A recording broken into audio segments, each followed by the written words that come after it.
Ay, magandang gabi mga boss. Trending si Sara Duterte ah. Oh, tungkol dito sa Paxilica. Pakinggan natin ha. Paxilica. Yung Paxilica. Paxilica? Hindi ma'am, Paxilica.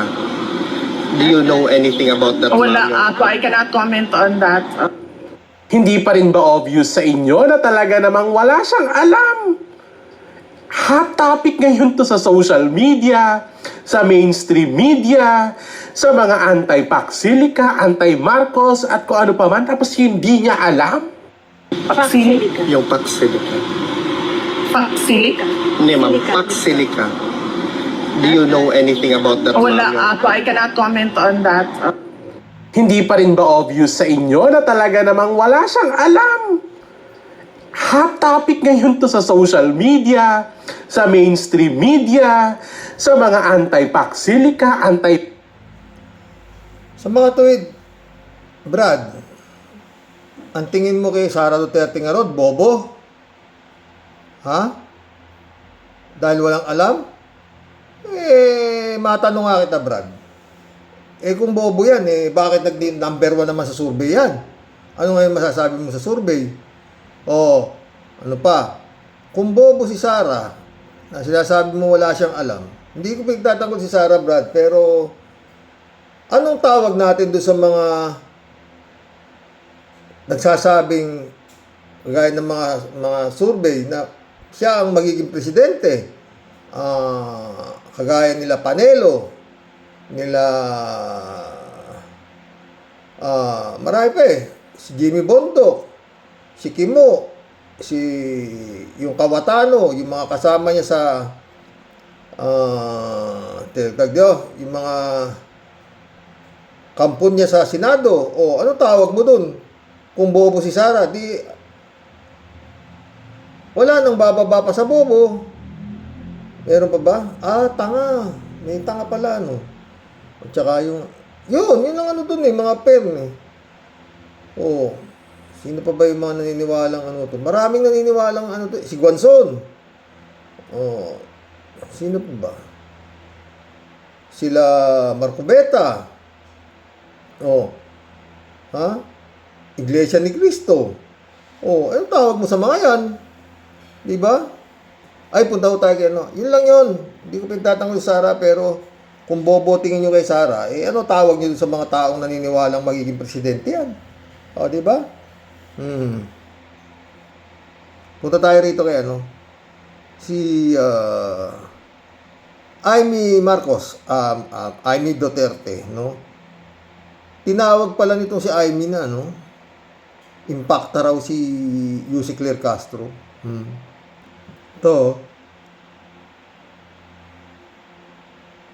Welta si Palace Press Office Undersecretary Claire Castro matapos siyang tawaging impacta sa isang video ni Senator Amy Marcos. Magbabalita si Mobile Journal, Julie Baiza. Julie, ano ang ibig sabihin ni Yusek Castro sa pagsasabing ang nasa maximum level si Senator Amy? Cheryl, it takes one to know one. Yan yung sagot ni Palace Press Officer Claire Castro doon nga sa tila pagtawag sa kanyang impacta sa video ni Senadora Amy Marcos. Sa press brief, Tama na yan. Amy, ito ang reaction ko kay Amy Marcos. Ang gandang impacta naman niya si Yusek Claire Castro. Gago to si Amy. Malaki na rin talaga diferensya mo, Amy. Hindi rito kadaya si Yussi Claire Castro. Pagago nito. Ano tingin mo sa mukha mo? Tignan mo nga yung mga picture mo nung dalaga ka. Parang na. Kasi nung dalaga to, mga friend, kamukha to ni Lacson Kaya maraming balita na ito'y anak sa labas to kamukha to nung mayor ng Maynila ba, yung Lacson? Artemio Lacson ba yun? Kamukha. Yung hugis ng baba nila, isa parang sandok. Ganon. Si Amy parang balita ko rito. Tagang hindi magandang babae to, pero sa karirito yata, parang medyo umayos na, pero hindi pa rin ako nasisiyang tignan ng pagmumukha nito, sa totoo lang mga friend.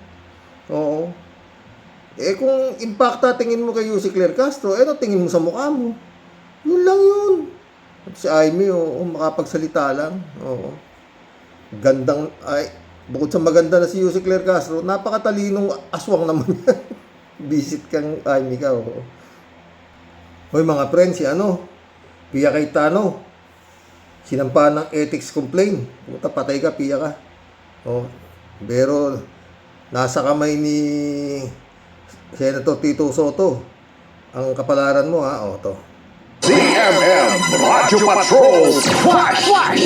At saka yung nagsampa sa'yo ng kaso, Pia Cayetano, hindi basta-basta mga taga-kanto lang, ha? Matatalinong tao yung nagsampa. Legit na matalino, ha? Hindi kagaya mo, puta, nawala. Ano nangyari dito sa mga Cayetano na to, no? Talino tatay na ito, eh. Reports! Nagsampa ng reklamo sa Senate Committee on Ethics and Privileges ang grupo ng mga kababaihan na nagtataguyod ng karapatan ng mga kababaihan, mga akademiko at mga feminista laban kay Senator Pia Cayetano. Iginiit ang mga nagreklamo na nagpost si Cayetano ng isang inedit o spliced video habang nagsisilbi bilang Senator Judge sa impeachment trial. Puta, inedit, splice video, yung pinaano pala si Pia Cayetano. Ano kaya rin ang nito, no? Malala na rin to, oh. Ayan. Tawag mo rito sa mga to. Kumbobo si Sara, di ba?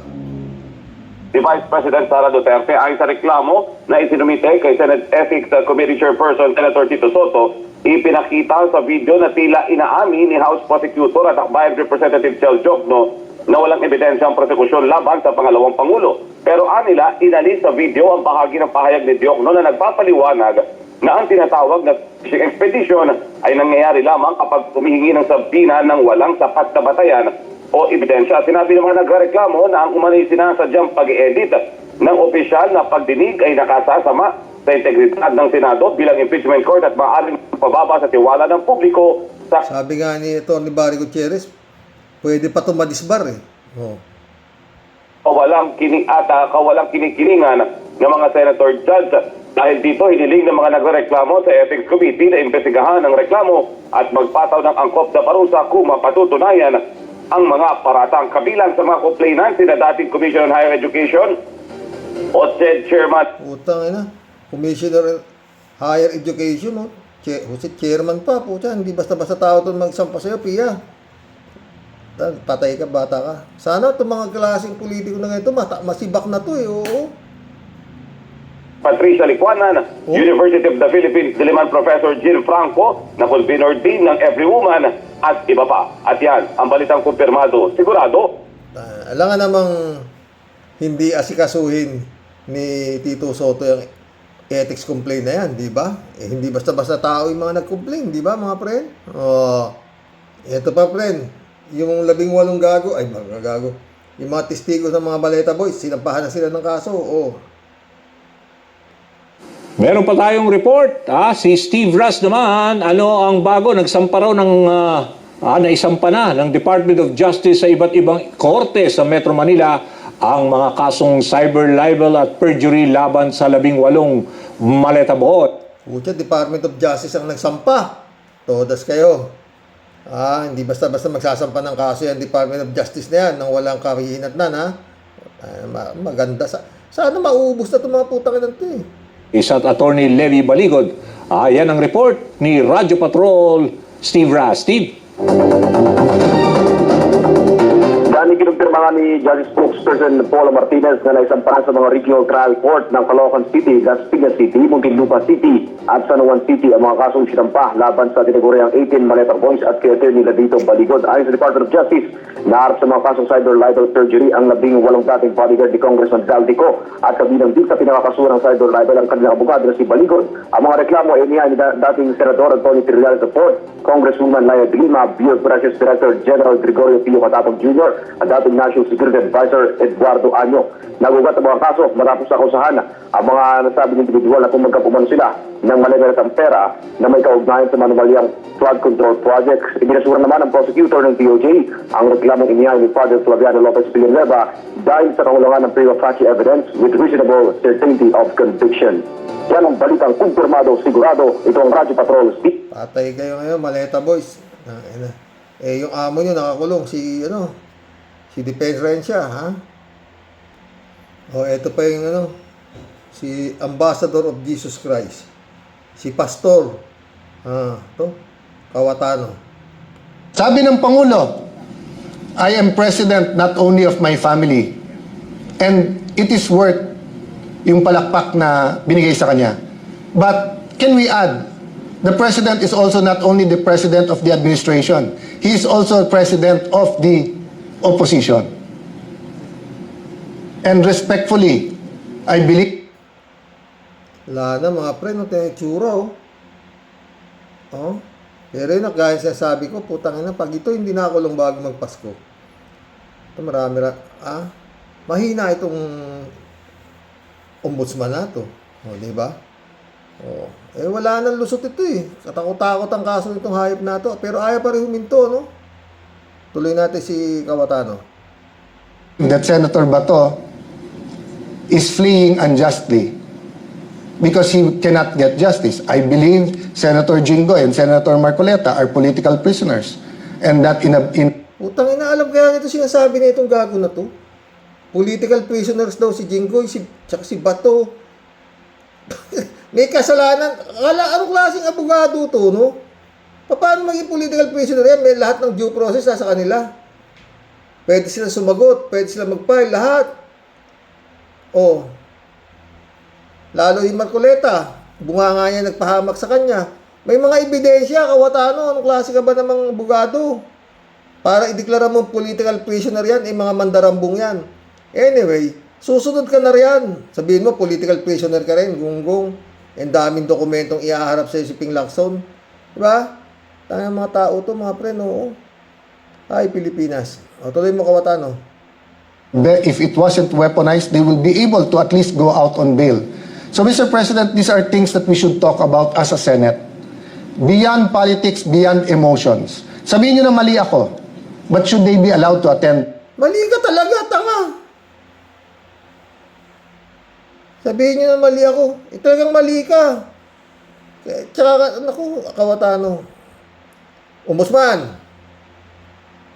Impeachment. Sabihin nyo na mali ako, and they're not political prisoners, but are they... Mali ka talaga. Hindi naman talaga sila political prisoner. Tanga, may kaso. Ang political prisoner, si Lilima. Walang kaso, kinasuhan. Wala to. Malala na talaga to, mga boss. getting the justice? Anong justice? Pantay-pantay bang hustisya o selective justice po tayo ngayon? Dun sa selective justice, medyo parang gusto kong parang gusto kong sumang-ayon dyan sa elective justice na sabi na itong gago na to. Kasi parang hindi ako kontento sa mga nangyayari na kontento. Bakit kamo? Sinampang kaso ni Trillanes kay Bongo. Sinampang kaso ni Trillanes kay Manscarpio, kay Pulong Duterte, na puro plunder May ebidensya si Senator Trillanes. Hindi naman dinidismiss ng ombudsman, pero ayaw gumalaw. Samantalang ito, yung iba, nakakulong na. Pero kay Senator Trillanes, at saka ang nagsampa pa, alam ko, nagsampa yung Manscarpio ng kaso kay Trillanes pero na-dismiss yata di ba? Tsaka matagal na si Trillanes na salita ng salita. Binabangga Trillanes, hindi naman basta tao. Duterte! Kinikilabutan ng mga tao pag si Duterte na mabanggit, di ba, mga friend? Puta na. Ewan ko na kung saan papulutin tong bansa to. Doon sa selective justice, medyo sang-ayon ako dyan kay Kawatano. Pero Di, kung wala kang kasalanan, di, pagtanggol mo sarili mo, abugago ka naman di ba? Tawatano. Yun lang yun. O, yung kaldero na sinasabi, kala ko, hindi ko naintindihan, wala pa ako masyadong nun Yung pala yung kaldero, puta na, yung lagi, ginawang, grabe. Tsaka itong kawatano na to, malaki-laki to mga friend. Ang nauungkat pa lang ni Ping Lacson, yung year 2025 2024, 2023, hanggang 2019. Puta na, nung panahon ni Duterte. Mas malalaki yan dyan. Kung malaki yung nandito sa 2025, mas malaki nung panahon ni Digong. Tsak yan. Tignan mo. Hindi titigil pag tumigil, pag di mo na ipakulong to, Ping Lacson, mahinang klase ka rin. Sa totoo lang. Ombudsman. Di ba? Kung walang kung di mo usad yung kay Trillanes, dismissin mo na. Ganun lang yun. Kawawa naman si Trillanes, antay ng antay, visit na nga di ba? Kay Sara, parang lutang nga pre, yung tsura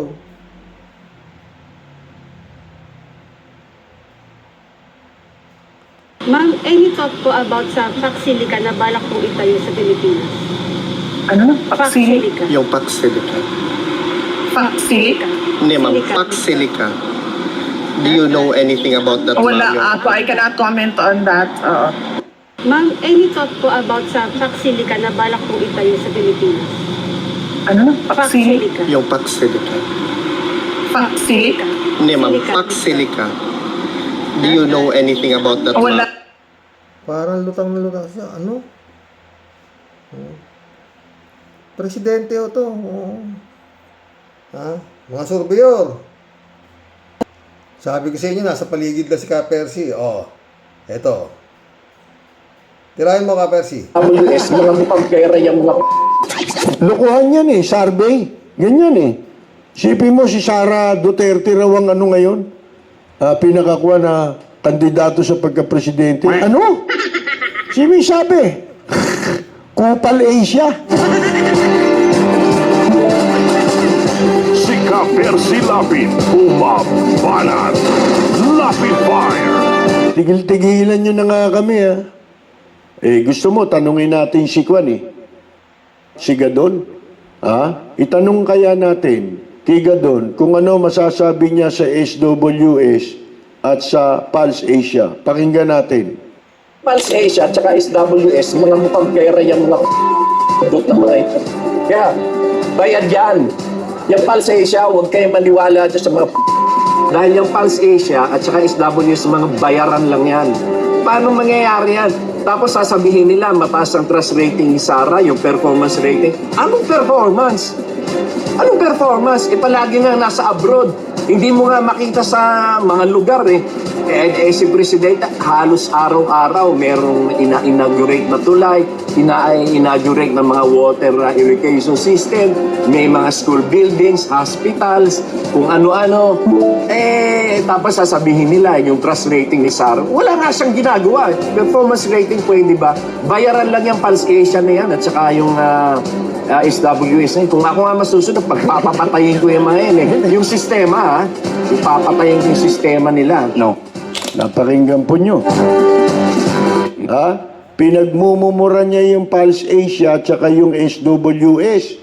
Kailanman, yung SWS at saka yung Pulse Asia, Publicus, kung ano-ano pang local survey, hindi na magkakaroon ng credibility yan, mga kaibigan. Wasak na ang credibility niyan. Dito kasi ang mga matitino hindi ka magtatagal lalo na mga tarantado, mga butante rin, di ba?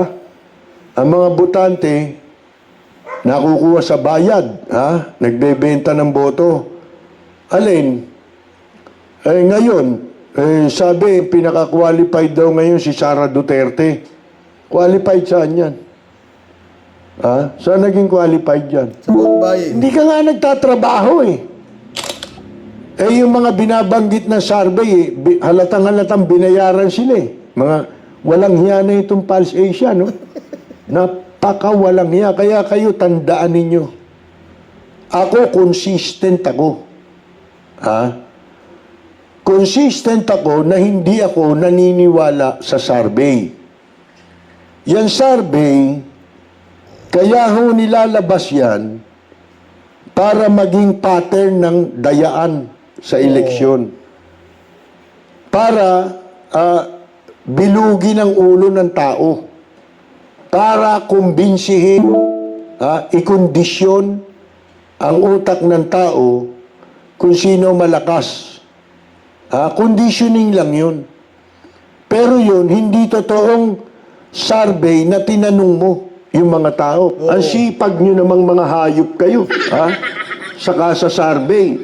Ito raw survey nila base dun sa, ano ito yung survey na ng mga tauhan nila na lumabas. Field, mga kaibigan, lumabas. Mga field workers nila. Sabi ko nga sa inyo wala akong nabalitaan. Lahat ng kakilala ko, lahat ng kamag-anak ko, at yung kamag-anak ko, at lahat ng kakilala ko, kaibigan ko, wala ring nakapagsabi sa kanila na minsan sa buhay nila, may nag-survey at nagtanong sa kanila na galing sa Pulse Asia o kaya ay sa SWS, mga kaibigan. Wala Tingnan niyo mga kahayupang ginagawa niyan, kaya sabi ko sa inyo, yung survey, dapat yan ituring na krimen. O dapat, no? Alam ba ninyo kung gaano kalaking krimen ang ginagawa nitong hayop na survey na ito? Itong demonyong survey, mga kaibigan. Iyan ang nagiging dahilan para ang ating bansa ay lalong bumagsak. At ang mga Pilipino'y maging luko-luko lahat. Mga kaibigan, ang daming ginawan luko-luko niyan Yan survey na yan.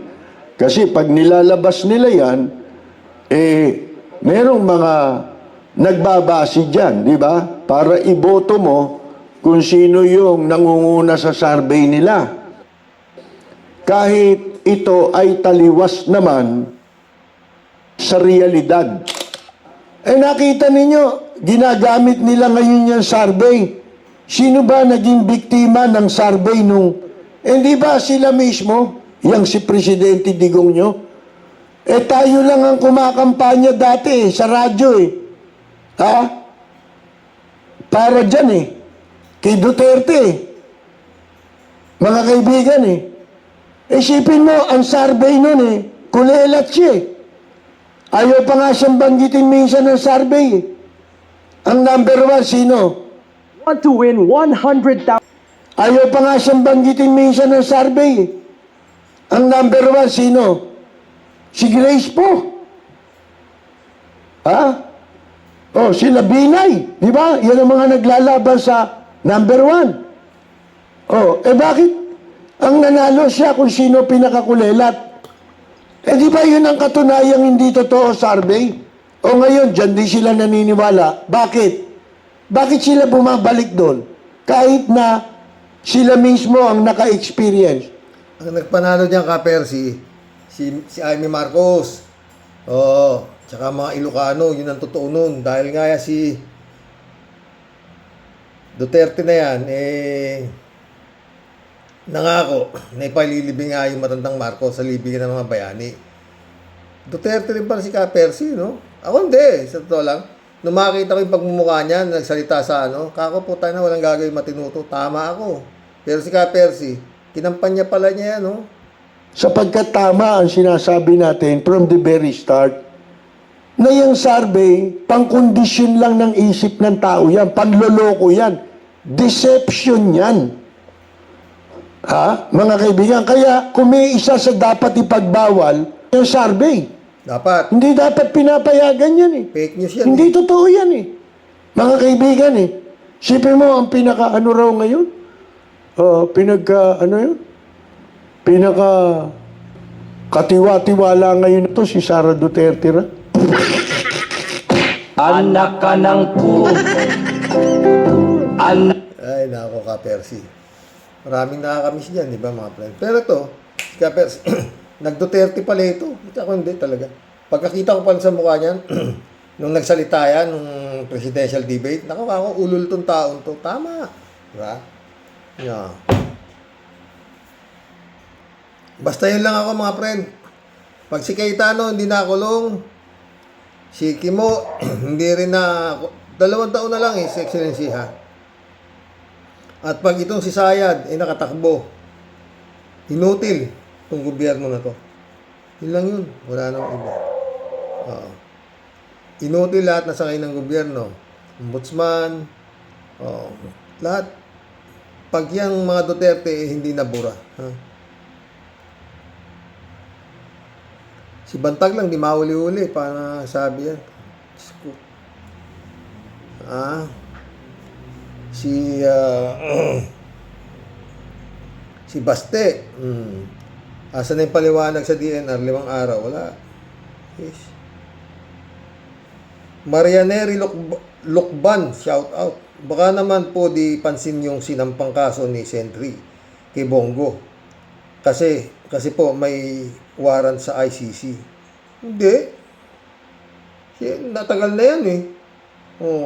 Ano kung may warrant sa ICC? Di lalong maipapakita sana nitong bansa na to na may hustisya rito para sa mga kampo ni Duterte, di ba? Nelson Nukop, shout out. Long time no hear, Karox, watching from Italy. Kawi, naligaw ka eh. Welcome back, my friend. Marianeri Luca, kawawang Cayetano. Yun nga. Nelson Nukop ulit oh.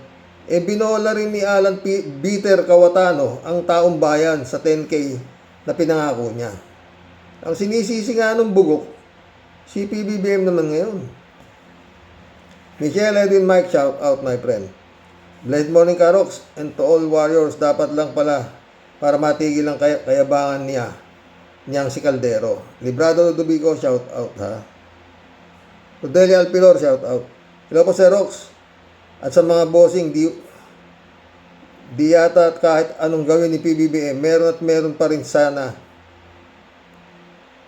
nung panahon ni Digong nyo, nagtatahol sila. O, di ba, Sir Rox? O nga.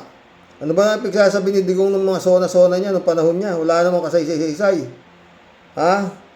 Tangin na. At mga kampon ng mga halang ang kaluluwa. Kakasuhan na agad mga hinayupak na alang ginawa kundi mamiwisyo. Ay, Sir Rox, ang gulo ng mga senador ng bayan. Puro kasamaan ang ginawa nilang daming bobo. Ingat po ng God bless us all po. God bless, Rodelia. David Ali Mendoza, shout out. Good evening po, Karox. Ganyan naman talaga ang mga kampo ni Dutae. Mahilig magturo kapag nasusukol na. Di po ba ganyan din ang banat ni Sayad? Na bakit daw siya ang pinupuntirya, marami naman daw ang may anomalya sa mga budget nila. Totoo, di ba? Iisa nga ang ligaw ng bitukan ng mga demonyo. Sa ikaw ang apple of the eye ng gobyerno dahil masyado kayong mayayabang na wala naman din palang binatbat kundi ang magsumbong sa aman yung inutil. Tawa-tawa si David, David ulit, Ano po yung sinasabi ni Alan Peter Cayetano na wag daw gagawa ng goal na hindi kaya i-achieve dahil pambubolad lang daw yun? Ano ba yung sinabi mo noon sa kampanya mo na tig 10K bawat pamilyang Pilipino? Di mo naman na-achieve. Di pambubolad din yun. Yun nga. Wala na, pag nadikit ka talaga sa Digong, bobo labas mo talaga eh. Kaya mo na si Kimo, dating bobo na eh. Kaya wag na silang magsalita at bumabalik lang sa pagmumukha nila yung mga sinasabi nila mismo. Tignan mo nga si Amy, impacta ang tingin niya kay Claire Castro. Ano tingin niya sa mukha niya kung impacta ang tingin niya kay Claire Castro? Bugak. David Ali Mendoza ulit, Karox, ang akala po kasi ni Cayetano ay magmumukha siyang banal kapag nagsasabi siya ng mga sintas ng Biblia. Kahit basahin niya ang buong pahina ng Biblia, ay di siya pakikinggan ng ating Diyos. At di maniniwala ang mga tao sa kanya dahil alam naman natin na puro kasinungalingan lang naman ang pagkasabi nilang magkapatid mismo. Ha? David ulit o Karox, gusto nyo daw pamanalo si BP Sayad. Ano po ba ang gusto ninyo sa mga ginawa ni Sayad? Pwede na sa comedy bar yung babae na nagtinanong. Kaya nga,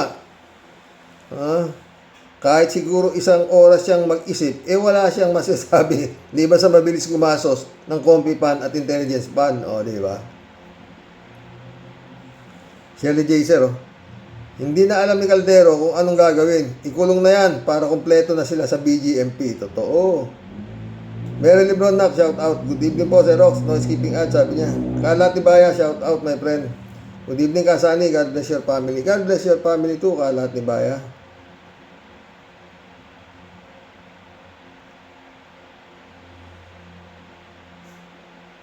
Apolinar Tolentino, shout out. God bless you and your family, Karox. Ikaw din, Apolinar. Ha? God bless din, ha? Apolinar Tolentino ulit, oh. Ayos yung ginawa ni Lacson at Trillanes, sabay-sabay nang ipakulong lahat ang mga magnanakaw sa kaban ng bayan para hindi na pamarisan ng mga yan. Doon naman sa SONA, puro lang naman silta, kulang naman sa gawa. Mantakin mo naman, Karox. Ang dami sinasabing billion worth of projects, pero isang simpleng universal pension lang, hindi pa maipatupad.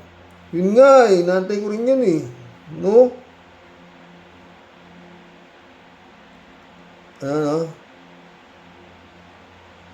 Para pakinabangan ng mga karaniwang ay mahihirap. Saan ba talaga tayo pupunta sa gobyernong ito? Tanong ko lang, Karox. Naku, Apolinar. Next question.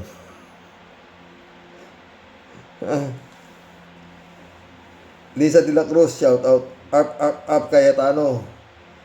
Lisa ulit, oh. Siya na ang papalit kay Kibuloy. Talagang kay Kibuloy yung plano nitong gago na ito, oh. Ray JC Hope, shout out. Hello, Sir Rox. Tawa ng tawa. Nagkontrasona si Pia. Kamusta ka na sa Senado? Walang nakinig sa kanya. Nag-walk out ang mga senador. Si Risa Ontiveros lang ang nagtiyagang makinig sa kanya. Si Risa, ang senador na very professional. Oh. Parehong puta. Hindi nahiya to, putang na magkapatid na to. Sayang ang pinag-aralan nito, no? Kinain ng Duterte, no? PJC po. Ay na nga resulta ng walang tigil nakakadada, Alan Peter Cayetano. Dada ng dada, walang preno. Hindi na natuto kay Marcoleta. Nasa katalalan, naipakulong niya ang sarili niya. Hay, hinahamon niya si Lacson. Ayan, pinatulan. Kaya meron ngayon siyang kasong sa ombudsman. Ako, may plunder pala. Malamang sa alamang, mag-reunion sila ni Marcoleta sa Bilibid. Ayaw magpaawat Totoo, TJCO pa, ha? Jab Alvaro, shout out. Good day, Sir Rox. Balita ni Ronald Llamas, nakikipag-usap through tulay si Cayetano to send Lacson para daw ayusin yung hidwaan nila. Wala na. Si Tulpo nga, pinapahinto na raw yata nitong nila na minority yung investigasyon sa flood control O, diba? Ngayon sila papahinto, di ba? Jab Alvaro ulit. Punong-punong kaipokrito nitong si Cayetano. Di ba alagad siya ng demonyong si Duterte at hari ng impyernong si Sara? Sara magnanakaw. Yun nga, ipokrito talaga itsura, puta na. 3JC ulit Sir Rox, sa totoo lang ha, nag-iba ang aura ni Cayetano simula na matanggal siya sa SP Senado. Yung bang parang hindi abogado, parang mabaho tignan. Yang mukha niya palaging nega. Pati si Pia, kamusta ka na? Naging nega ang buhay. Ayaw nila ng tahimik na buhay. Ayan si Pia, kamusta ka na? Gumawa rin ng sarili niyang ikasisira. Nag-splice ng video tapos kung ano-anong sinasabi. Kaya ayan, baka madisbar pa siya. Ay, ang magkapatid na ito, gusto nila. Nega lagi sila. Totoo. Marcelino Martinez, shout out. Sir, bakit hinahayaan ng ganyan privilege speech ng personal lang naman? Waste of time. Malay ko kay malay ko dito kay Escudero. Lahat sila uubusin na lang ang oras sa pagkontra sa pamahalaan. Bakit hindi na lang pag-usapan yung mga nakalatag na batas na dapat busisiin at pag-usapan? Dapat kung personal na hinanakit lang, huwag nang payagan pag-usapan yan sa plenary dahil walang kinalaman at pakialam ang ibang senador sa hinanakit at problema ng senador. Totoo yan, Marcelino Martinez. Ewan ko dito kay kay Tano. Dito kay Portwit, Ted, shout out Ted. Ito naman to. Kung si PBBM presidente ng oposisyon, bakit di kayo pasakop sa kanya, mga Senate minority group? Paitim-itim pa kayo na kasuotan sa araw ng SONA. Nagluluksa ba tayo dahil makukulong na ang iba sa inyo? Lalo ka na, Kawatano, antayin mo na lang ang warrant of arrest mo. Dami mong kaso. Totoo yan, Ted. Basta yan nakalusot, puta, inutil talaga. Wala kang masahe, inutil tong ombudsman. Ted, ulit, tumigil ka na, Kawatano, ng kababasa ng Biblia. Galit na sa'yo si Jeremiah. Wala naman daw siyang alam sa pinagsasabi mo, bugok. Ted, Ted ka, ha? Pastor Jun Lagon, my friend, shout out, ha? Ted, sana Karoke, mali ka na, hindi makumbik si Sara para siguradong magtitirik pa ako ng kandila at lalakad ng patiwarik papasok na simbahan ng Quiapo. Huwag lang makagkatotoo ang sinasabi mo. Kaso palagay ko, ewan ko, Ted, sana nga hindi ako totoo. Oo. Pag pupunta ka sa simbahan ng Quiapo, sabihin mo sa akin para titignan ko, ha? So, marami akong dyan sa mahal na pong Jesus Nazareno, Ted. Baka akala mo, wala ko hindi ako pinagbigyan yan. Totoo. Marami, ay hirap na lang magkwento. Napakahaba. Oo, nang pinagsamahan namin yan. Hindi ako iniwan. Totoo. No, hindi ako iniwan yan. Kaya lang, pag humiling ako dyan, yung talagang wala na akong atrasan, Kung hindi, Lord, hindi ko kaya to. Please. Dun. May action, Oo. Jojo, tol, shout out. Good AM, tol, at sa mga subscriber. Tindi ng ulan ngayon. Lubog na naman karamihan ng main road sa bansa.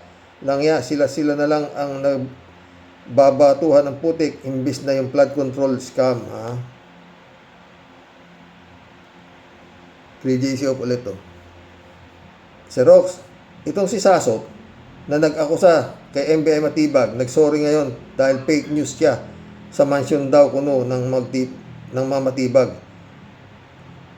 Pag-aari daw ni NBI Matibag. Yun ang pala, kapangalan lang ni Matibag ang tunay na may-ari ng mansyon. Ngayon, sorry ka, dapat idemanda ni NBI Matibag yang si Sasot dahil sobrang sinira niya ang pangalan ni Matibag. Dapat talaga dinidemanda yung mga hype na yan. Makapagdaldal lang, Marily Pabianak, shout out. Mabubuo na ang meaning ng BGMP pagdating ni Peter or Petra sa Payatas. Hamunin ba naman niya si Saint Ping Lacson? May kalalagyan ka tuloy, kakangaw-ngaw mo.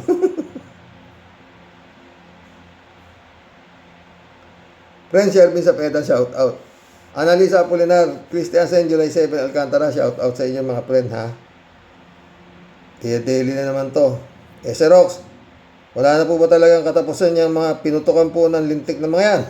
Galit na naman ba Tantanan mo na po. Mga puro po sobrang abnormal, sobra na pong nakakasuka. Kotakot-takot na puro kinakasuhan niyang si Kawatano na talaga pong sobrang kasumpa-sumpa. Naku, Mr. Abnoy alias Boy Kawatan, harapin mo na lang yung katakot-takot mong kaso, pwede ba? Sa ayaw at sa gusto mo, Mr. Bakulaw na halimaw, payatas na rin ang bagsak mo. Siyempre pa, pangkumpleto sa tropa ng mga bukbok na inutil. Mga leche, ewan ko sa inyo, mga leche, buwisit. May ulo. Walang emoji tumatawa ngayon to. Eddie Luna, my friend, shout out, ha. Hello, Karox. Magandang araw muli sa inyo dyan. Nabanggit mo sa isang vlog mo na na-send mo na address. Wala naman akong nabasa sa messenger ko. Karox, yung pangalan mo nasa messenger ko. May mga message nga din ako doon pa pero walang reply. Hindi, meron. Ito, re-replyan ko dito ha. Meron. Ito. Re-replyan ko to. Mamaya. Pero walang reply. Siguro hindi makapasok ang messenger mo. Try again, Karox. Baka makapasok na. Salamat. Mabuhay ka lagi. Ito. Re-replyan ko to, friend. Ito ha. Ito mismo ha. Mamaya. Di Luna ulit to. Karox, siguro na naramdaman na ni Cayetano na malapit na siyang maghimas ng rehas. Alam mo, Karox, dapat hindi na yan magsenador. Magpastor na lang siya. Puro Jeremiah pati Biblia dinadamay niya. Ay, laging salita ng Diyos ginagamit niya pero ang idolo niya demonyo. Kaya sayang lang yan ang oras kung ano-ano nang sinasabi. Salamat ulit, Karox. Salamat din, my friend, ha. Adorasyon Di Maranan, shout out.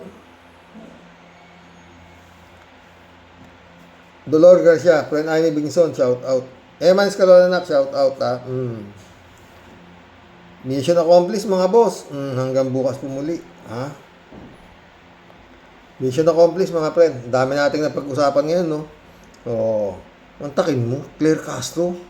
Aswang ang tingin mo, Amy. Ano tingin mo sa mukha mo? Ay, nako. Magandang gabi.